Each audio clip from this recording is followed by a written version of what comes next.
বালি পাচার তদন্তে ফের ইডির অভিযান। ইডির স্ক্যানারে বালি ব্যবসায়ীরা। আসানসোল ঝাড়গ্রামে ইডির হানা। আপনাদের জানিয়ে রাখবো, বালি পাচার তদন্তে ফের ইডির অভিযান। আরো ডিটেল জানাবে অনুপ রয়েছে আমার সঙ্গে। অনুপ, বালি পাচার তদন্তে আজ সকাল থেকে ইডির বিভিন্ন জায়গায় অভিযান শুরু করেছে, কোন কোন জায়গায় অভিযান?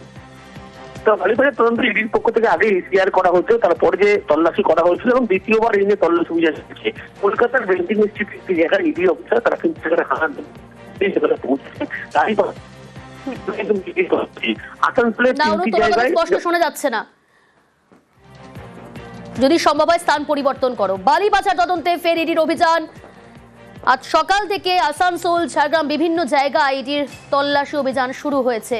আমি আবারও কথা বলবো, অনুপ রয়েছে আমার সঙ্গে। অনুপ, যেমনটা বলছিলে, তো বালি পাচার তদন্তে একটি পক্ষ থেকে দ্বিতীয়বার তল্লাশি অভিযান কলকাতার বেন্টিং স্ট্রিট একটি জায়গায় ইডি অফিসার তারা সেখানে হানা দেবে। তার পাশাপাশি আসানসোল তিনটি জায়গায় আধিকারিক তারা কেউ ব্যবসায়ীর বাড়ি বালি ব্যবসায়ী না অনুপ, তোমার কথা স্পষ্ট শোনা যাচ্ছে না। আপনাদের জানিয়ে রাখবো, যেমনটা আমাদের প্রতিনিধি অনুপ বলছিল, আসানসোলে, ঝাড়গ্রামে, বর্ধমানে হানা কেন্দ্রীয় এজেন্সির। এমনকি কলকাতাতেও বালি পাচারে ইডির অভিযান। বেআইনিভাবে বালি তোলার অভিযোগ, ব্যবসার আড়ালে কালো টাকা সাদা। ব্যবসায় কিভাবে কারা টাকা খাটাতো তা জানতেই তল্লাশি। এদিকে আসানসোলেও কিন্তু এটির হানা। আসানসোলে হানা কেন্দ্রীয় এজেন্সির, বালি ব্যবসায়ীর বাড়িতে অভিযান। দীপক রয়েছে আমার সঙ্গে, অপর প্রতিনিধি দীপক। কখন থেকে ইডির অভিযান শুরু হয়েছে, কার বাড়িতে ইডির অভিযান, বিস্তারিত জানতে চাইবো। দেখো, আসানসোলে মুরগাসোলে বালি ব্যবসায়ী মালিক বালোটিয়ার বাড়িতেই সকাল 7টা থেকে ইডি সদস্যরা এসে হানা দিচ্ছে।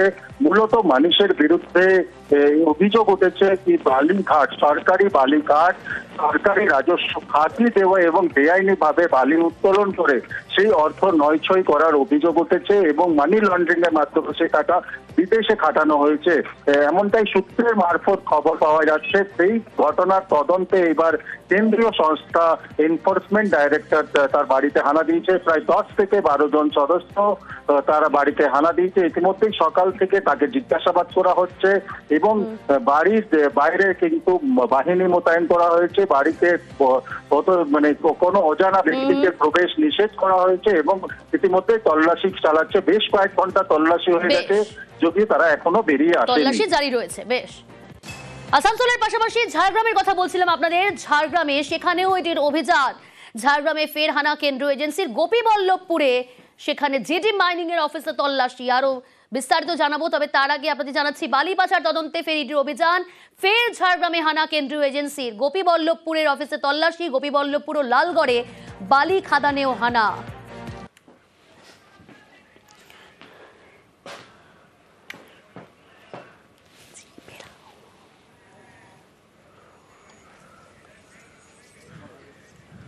দুটি জায়গার ছবি দেখাচ্ছি, আসানসোল, ঝাড়গ্রাম, সেখানেও ইডির অভিযান। এদিকে বীরভূমে, সেখানেও কিন্তু আমরা দেখলাম আসানসোল, ঝাড়গ্রাম, আজ সকাল থেকে বর্ধমান, কলকাতায় ইডির হানা। বীরভূমে বালিঘাটে পুলিশের অভিযান, দুজনকে গ্রেফতার করেছে পুলিশ। আরো বিস্তারিত জানাবে সুপ্রতিম রয়েছে আমার সঙ্গে। সুপ্রতিম, কখন গ্রেফতার করা হলো এই দুজনকে? দেখো, গতকাল রাতে কিন্তু বীরভূমের মোহাম্মদবাজার থানার পুলিশ আচমকাই অভিযান চালায়। মোহাম্মদবাজার থানা এলাকায় যে ময়ূরাক্ষী নদীর যে সমস্ত বালিঘাট জেলায় আছে সেগুলোতে, এবং সেখানে কিন্তু বিভিন্ন বালিঘাটে অভিযান চালানো হয় এবং দেখা হয় যে কোথাও কোনো অবৈধভাবে বালি তোলা হচ্ছে কিনা।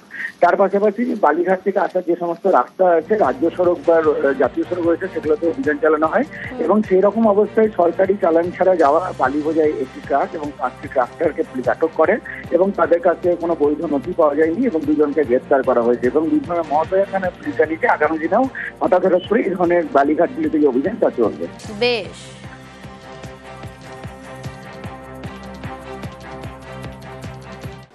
সেনা জওয়ানের উপর চাঁদার জুলুম। বীরভূম শিউরিতে চাঁদা না দেওয়ায় রাস্তায় ফেলে মার। এবার প্রকাশ্যে ঘটনার সিসি ক্যামেরার ফুটেজ। গতকালই আপনাদের দেখিয়েছিলাম, কিন্তু আজ প্রকাশ্যে এলো সেই সিসি ক্যামেরার ফুটেজ। সন্তানকে ডাক্তার দেখাতে যাওয়ার পথে হেনস্থা, দেখাচ্ছি আপনাদের সেই সিসি ক্যামেরা ফুটেজ। দেখুন, বীরভূম শিউরির ঘটনা, সেনা জওয়ানের উপর চাঁদার জুলুম। চাঁদা না দেওয়ায় রাস্তায় ফেলে কিভাবে মার। টেলিফোন লাইনে রয়েছে প্রতিনিধি সুপ্রতিম। সুপ্রতিম, গতকালই তুমি বলছিলে এই ঘটনা এবং আজ সিসি ক্যামেরার ফুটেজ একেবারে প্রকাশ্যে। এখনো পর্যন্ত যে বা যারা এই ঘটনাগুলো ঘটালো গ্রেপ্তার হয়েছে? একদমই দেখো, যে ঘটনা কালকে ঘটেছিল সিউড়ির বড়বাগান এলাকায়, সেনা জওয়ান তার স্ত্রীকে নিয়ে তার সন্তানকে নিয়ে যখন ডাক্তার দেখাতে যাচ্ছিল, তাদেরকে চাঁদা জুলুম এবং তাদেরকে মারধর করে। এবং সেই সিসিটিভি ফুটেজ আজকে কিন্তু পাওয়া গেছে এবং সেই সিসিটিভি ফুটেজে পরিষ্কার দেখা যাচ্ছে যে সেনা জওয়ানকে রাস্তার মধ্যে ফেলে কিন্তু বেশ কয়েকজন মিলে মারছে এবং তার স্ত্রী যখন সেই ছবি তোলার চেষ্টা করছে, তার স্ত্রীকেও ধাক্কা দেওয়া হয় এবং তার হাত থেকে মোবাইল কেড়ে ফেলে দেওয়া হয়। এবং এই সিসিটিভি ঘটনার ফুটেজ সামনে আসতে কিন্তু পুলিশ নড়ে চড়ে বসেছে। ইতিমধ্যেই একজনকে পুলিশ গ্রেপ্তার করেছে এবং বাকি যারা ছিল তাদের প্রত্যেককে চিহ্নিতকরণ করার কাজ চলছে এবং তাদের খুঁজেও কিন্তু তল্লাশি চালাচ্ছে সিউড়ি থানার পুলিশ। বেশ।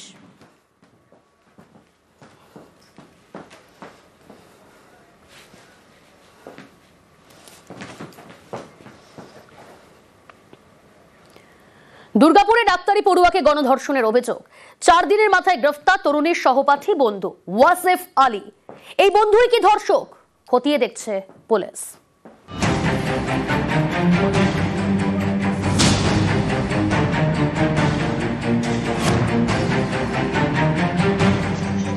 দুর্গাপুরের বেসরকারি মেডিকেল কলেজের ডাক্তারি পড়ুয়াকে গণধর্ষণের অভিযোগ ওঠে। এই মামলায় মঙ্গলবার গ্রেফতার করা হয় তরুণীর বন্ধু ওয়াসেফ আলীকে।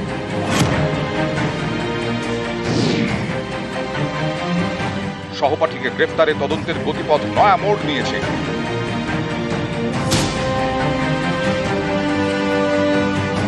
সহপাঠী ওয়াসেফের সঙ্গেই ঘটনার রাতে কলেজ ক্যাম্পাস থেকে বেরিয়েছিলেন ডাক্তারি ছাত্রী।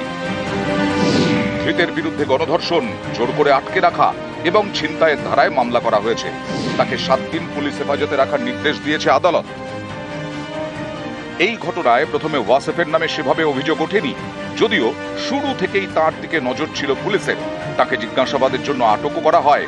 এই সহপাঠীর ভূমিকা ঘিরে একাধিক প্রশ্ন ওঠে। ঘটনার রাতে কেন তরুণীকে বাঁচানোর চেষ্টা করেনি? কেন প্রথমে একাই কলেজে ফিরে আসে, তারপর আবার কেন কলেজ থেকে বেরিয়ে যায়? তবে কি তরুণীকে আনতেই কলেজ থেকে বেরোয়? কেন ঘটনার কথা কলেজের নিরাপত্তা রক্ষীকে জানায়নি? এই সব প্রশ্নের মধ্যেই ম্যাজিস্ট্রেটের কাছে গোপন জবানবন্দি দেন তরুণী। সহপাঠী বন্ধুর পোশাক পাঠানো হয় ফরেনসিক পরীক্ষায়। ওয়াসেফকে সঙ্গে নিয়ে গিয়ে ঘটনার পুনর্নির্মাণ করে পুলিশ। স্পষ্ট হয়ে যায় এই সহপাঠী সব সত্যি বলছে না। এরপরেই তাকে গ্রেফতার করে পুলিশ। এই ঘটনায় পুলিশ মনে করছে ধর্ষণ একজনই করেছে। তাহলে কি সহপাঠী বন্ধুই ধর্ষক? ওয়াসেফের বাড়ি মালদার কালিয়াচকে। তার গ্রেফতারির পর কালিয়াচকের বাড়িতে যায় নিউজ 18 বাংলা। লজ্জায় চুপ সারা গ্রাম।